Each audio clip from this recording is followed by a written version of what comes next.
来，兄弟们，看一下我们公司宿舍的环境。来，人均4090。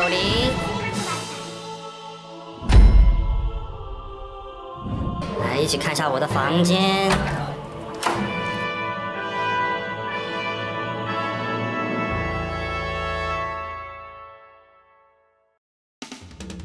嗨，我是阿狸。一直以来都有不少观众希望我能够加快更新速度，再多来一点直播。但由于之前是属于个人 UP 主，即使是熬更守夜，每月极限也就只有2到3更了。为了能有更高的效率和更丰富的首发测试数据，所以我在去年9月发布了征集动态，而目前呢，已经陆续有小可爱加入到阿狸里的大家庭中了。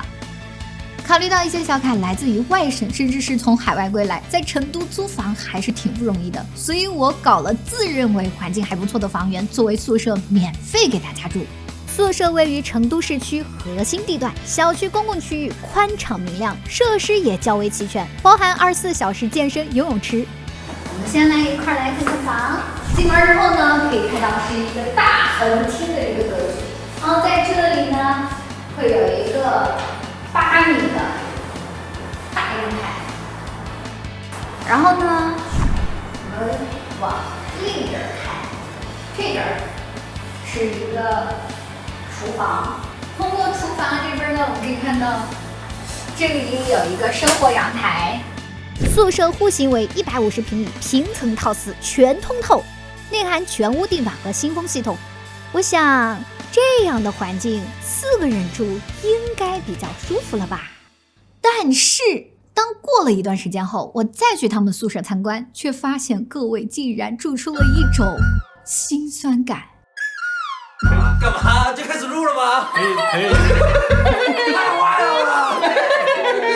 我想是时候帮这些小伙子都吃一下房间了。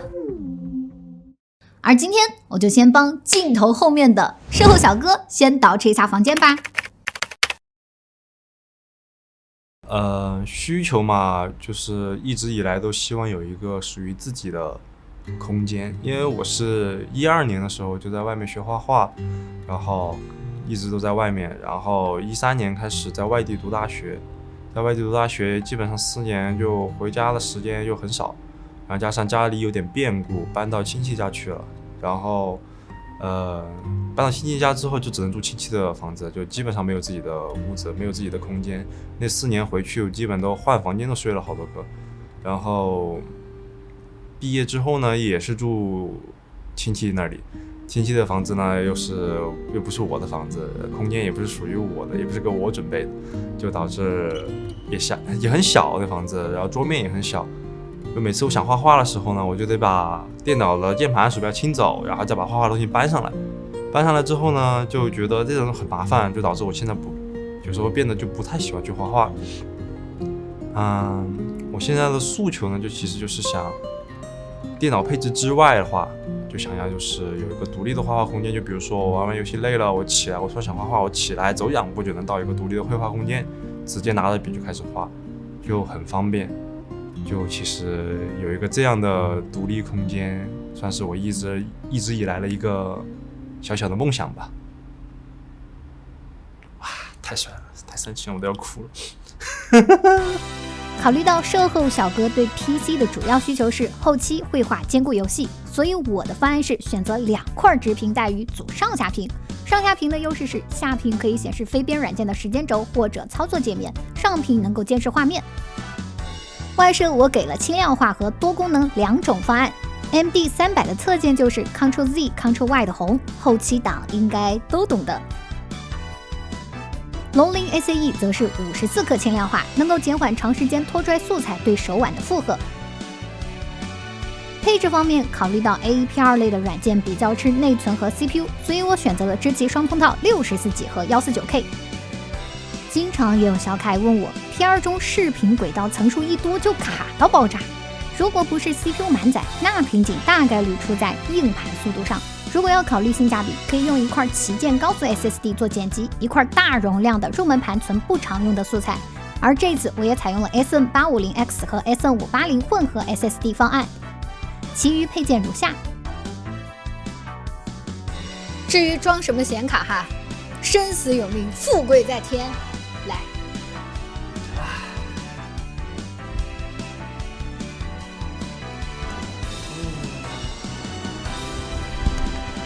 来，这有点太……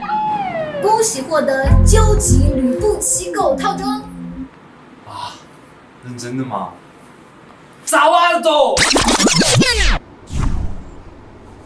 哦，40。哇塞！来吧，走吧，让我们装机吧。这个位置以前的话是要上一颗螺丝，但是非常难上。华硕首先搞了这个卡口。这次我给售后小哥搭建的 PC 是华硕 ProArt 全家桶，采用149K 加 Z790主板，480一体水，1200瓦电源，4080 Super 显卡的组合。计划呢，在这个位置放一个2米的长桌，在长桌的旁边呢放一个画架，然后在床的旁边，也就是门的旁边放一个书架。这是可升降的绘画桌，放上颜料收纳柜和书架，来点动作感搭配双屏支架，电竞区成型。飘窗放上亚克力茶几，加上一点点灯光，再加装一个香格里拉百叶窗，注入灵魂。最后再来点小收纳和规划一下收藏品。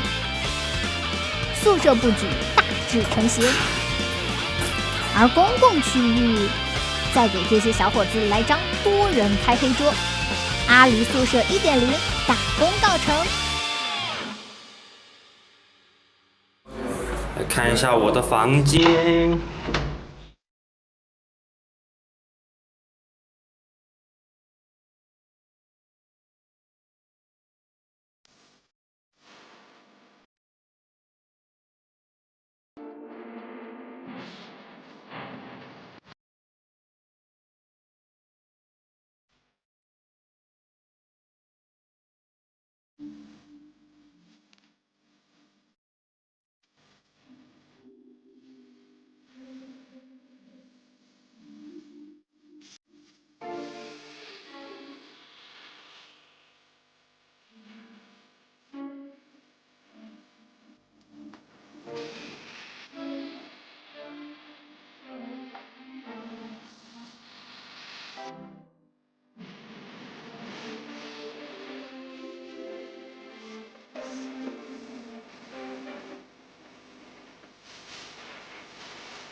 那我呢？隔壁小孩都馋哭了，没关系，下次给你改。这次你先玩这个。好耶！亚马逊上边海淘的 Quest 3。我的はガンダムで行く。那我们下一期就来一个超小房间改造。以上就是本期节目的全部内容啦。目前是阿狸宿舍的 V1.0 版本，大家觉得这间屋子还缺点啥呢？咱们在下期视频中安排上。最后祝您身体健康，再见。